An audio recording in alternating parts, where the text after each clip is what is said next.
بسم اللہ الرحمن الرحیم السلام علیکم ورحمۃ اللہ وبرکاتہ۔ بھائی بزرگوں دوستو، اللہ آپ لوگوں کو سلامت رکھے، خوش رکھے، حفظ امان میں رکھے۔ اللہم صلی علی محمد وعلی آل محمد کما صلیت علی ابراہیم وعلی آل ابراہیم انک حمید مجید۔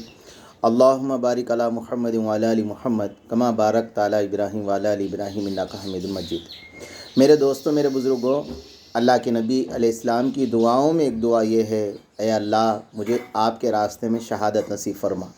میرے دوستوں، میرے بزرگوں، اللہ کے رسول یہ دعا کیا کرتے تھے، اے اللہ مجھے آپ کے راستے میں شہادت نصیب فرما۔ دعا بھی یہ منقول ہے، کتابوں کے اندر لکھی ہوئی ہے۔ اور میرے دوستوں، میرے بزرگوں، حضرت عثمان غنی رضی اللہ تعالیٰ عنہ کی انگوٹھی پہ یہ تراشا ہوا تھا، اے اللہ تو مجھے سعادت کی زندگی، شہادت کی موت عطا فرما۔ تو حضرت ابن عباس رضی اللہ تعالیٰ عنہ فرماتے ہیں، اللہ تبارک تعالیٰ حضرت عثمان غنی پہ رحم فرمائے۔ بے شک حضرت عثمان غنی رضی اللہ تعالیٰ عنہ نے جیسی دعا کی، اللہ پاک نے ان کو سعادت کی زندگی بھی عطا فرمائی اور شہادت کی موت عطا فرمائی۔ تراشی کتاب کے اندر ہے۔ تو میرے دوستوں، میرے بزرگوں، گلدستہ مشکات کے اندر لکھا ہوا ہے کہ حضرت مقدم بن معدی رضی اللہ تعالیٰ عنہ سے مروی ہے، اللہ کے نبی علیہ السلام نے ارشاد فرمایا، شہید کے لیے اللہ تعالیٰ کے یہاں 6 خصوصی فضائل ہے۔ کتنے ہیں میرے دوستو؟ 6 ہے۔ پہلے فرمایا اس کی مغفرت کر دی جاتی ہے۔ میرے دوستو، کیا فضائل ہے؟ یہ مشکات شریف کی حدیث ہے اور ترمذی شریف کی۔ اور میرے دوستو، میرے بزرگوں، 6 فضائل۔ پہلی فرمایا اللہ تبارک تعالیٰ اس کی پہلی فرصت میں مغفرت کرتے ہیں۔ جو شہید جسم سے نکلنے والا خون کا قطرہ زمین پر گرتے ہی اللہ پاک اس کو مغفرت کرتے ہیں۔ اور میرے دوستو، یہ شہید کی ہے۔ اور دوسرا فرمایا موت کے وقت اس کو جنت کا ٹھکانہ دکھایا جاتا ہے۔ کتنی بڑی بات ہے میرے دوستو، یعنی موت کے بعد آتے ہی پہلے اس کو جنت کا وہ منظر اس کو دکھایا جاتا ہے، تو یہاں سے جا کر جو ہے نا وہاں پر رہیں گا۔ اور تیسرا فرمایا عذاب قبر سے اس کو بچا دیا جاتا ہے۔ تیسرا کیا ہے میرے دوستو؟ عذاب قبر سے اس کو بچا دیا جاتا ہے، کیونکہ قبر میں اس کا عذاب نہیں ہوتا، قبر میں اس کو عذاب نہیں ہوتا۔ چوتھا، بڑی زبردست اور گھبراہٹ قیامت کے دن سے یہ معمور رہیں گا۔ اور میرے دوستو، قیامت کے اندر کیسا رہیں گا؟ 50,000 سنہ فرمایا، ایک دن کا جو دن ہوگا میرے دوستو 50,000 سال کے برابر ہوگا۔ وہاں پر میرے دوستو، میرے بزرگوں، اس کو گھبراہٹ نہیں ہوگی اور وہ سکون کے ساتھ رہیں گا، سکون کے ساتھ۔ اور میرے دوستو، میرے بزرگوں، 5واں فرمایا 72 حوروں سے اس کی شادی کر دی جائیں گی۔ کتنے میرے دوستو؟ 1 نہیں 2 نہیں، 72 حوروں سے اس کی شادی کر دیں گی۔ 6واں فرمایا اس کے 70 رشتہ دار کی شفاعت کرے گا یہ، جس کو جہنم میں جانا ضروری تھا۔ بولو میرے دوستو، یہ 6 بڑے فضائل یہ ان لوگوں کے لیے ہے جو لوگ شہید ہو گئے۔ اور میرے دوستو، میرے بزرگوں، بنی اسرائیل کا ایک واقعہ لکھا ہوا ہے کتابوں میں۔ فرمایا جو بادشاہ آگ میں ڈال رہا تھا، اس وقت ایک چھوٹا سا بچہ اپنی ماں کے سینے سے چپٹا ہوا تھا۔ وہ ماں ذرا پیچھے ہٹ رہی تھی، تو اس وقت میرے دوستو وہ بچہ اپنی ماں سے بازبان ہو کے کہنے لگا، ماں تو یہ آگ کو دیکھ کر مت ڈر۔ فرمایا یہ تو آگ نہیں ہے، یہ تو گلے گلزار ہے ہمارے لیے، جنت کا باغ ہے، کود جا ماں، کود جا۔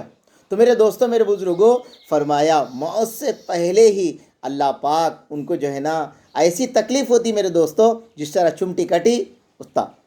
اور میرے دوستو، میرے بزرگوں، فرمایا یہ 6 فضائل کن کے لیے ہے؟ جو لوگ شہید ہے۔ اس لیے میرے دوستو، صحابہ اکرام کو یہ دلی جذبہ تھا کہ ہم اللہ کے راستے میں شہید ہو جائے۔ حضرت ابو ہریرہ رضی اللہ تعالیٰ سے روایت ہے، یہ بھی مشکات کی حدیث ہے۔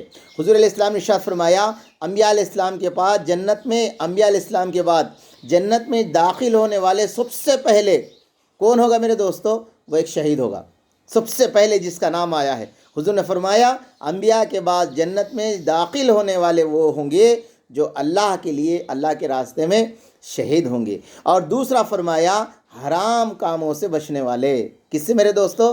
حرام کاموں سے بچنے والے۔ اور تیسرا فرمایا لوگوں سے سوال نہیں کرنے والے، لوگوں سے سوال نہیں کرنے والے۔ اور چوتھا فرمایا غلاموں کو اللہ کے لیے آزاد کرنے والے۔ 4 میرے دوستو، کتنی بڑی باتیں دیکھو۔ اس لیے میرے دوستو، میرے بزرگوں، صحابہ اکرام کو اللہ کے نبی جناب محمد صلی اللہ علیہ وسلم کی ایک ایک بات ایسی آ گئی، اب ہم اللہ کے راستے۔ اس لیے حضرت خالد ابن ولید میرے دوستو آخری وقت ہے، معرفت القرآن کے اندر ہے، آخری وقت ہے میرے دوستو، رو رہے تھے بستر پہ، لوگ جا کے پوچھے خالد تم سے تو اللہ کے نبی خوش ہو کر چلے گئے دنیا سے. اس وقت خالد ابن ولید کہنے لگے میں اس وجہ سے نہیں رو رہا ہوں کہ میں دنیا سے جا رہا ہوں، بلکہ میں اس وجہ سے رو رہا ہوں میں اتنے جنگ لڑا ہے، اتنے اللہ کے راستے میں گیا ہے، مگر فرمایا میں کتنی جگہ تیر اور تلواریں لگی ہے، میں آج عورت کی طرح جو ہے پلنگ پر مر رہا ہوں. میرے دوستوں میرے بزرگوں، حضرت مفتی شفیع صاحب رحمۃ اللہ علیہ نے لکھا یاد رکھو لوگ یہ کہتے ہیں کہ اللہ کے راستے میں گئے تو مر جائیں گے. نہیں میرے دوستوں میرے بزرگوں، فرمایا موت جہاں پر لکھی ہے وہ وہاں پر آئیں گی. حضرت نے لکھا موت جہاں پر لکھی ہے وہاں پر آئیں گی، چاہے تم اللہ کے راستے میں رہو چاہے تم گھر پر رہو، تمہارے مقدر کے اندر جو ہے وہاں پر آئیں گی. اس لیے میرے دوستوں میرے بزرگوں، جو صحابہ اکرام نے جو اللہ کے راستے میں جانیں قربان کی ہے، میرے دوستو یہ پورے فضائل ان کے پاس تھے. اس لیے میرے دوستو حضرت حسین رضی اللہ تعالیٰ عنہ کو جو شہید کر دیا گیا، میرے بھائیوں بتاؤ ان کا کتنا بڑا مقام ہوگا. آقا علیہ السلام نے ارشاد فرمایا، خوشی خوشی آ کر فرمایا یہ نوجوانوں کے جنت کے سردار ہے میرے حسین اور حسین، فرمایا جنت کے نوجوانوں کے سردار، اور اپنی بیٹی کو دے کر فرمایا یہ عورتوں کی جنت کی سردار ہے. میرے بھائیوں یہ حضور نے خوشی سے فرمایا. اس لیے میرے دوستوں میرے بزرگوں، اللہ کرے کہ ہم سب کو تقدیر پہ راضی رہنے کی توفیق عطا فرمائے.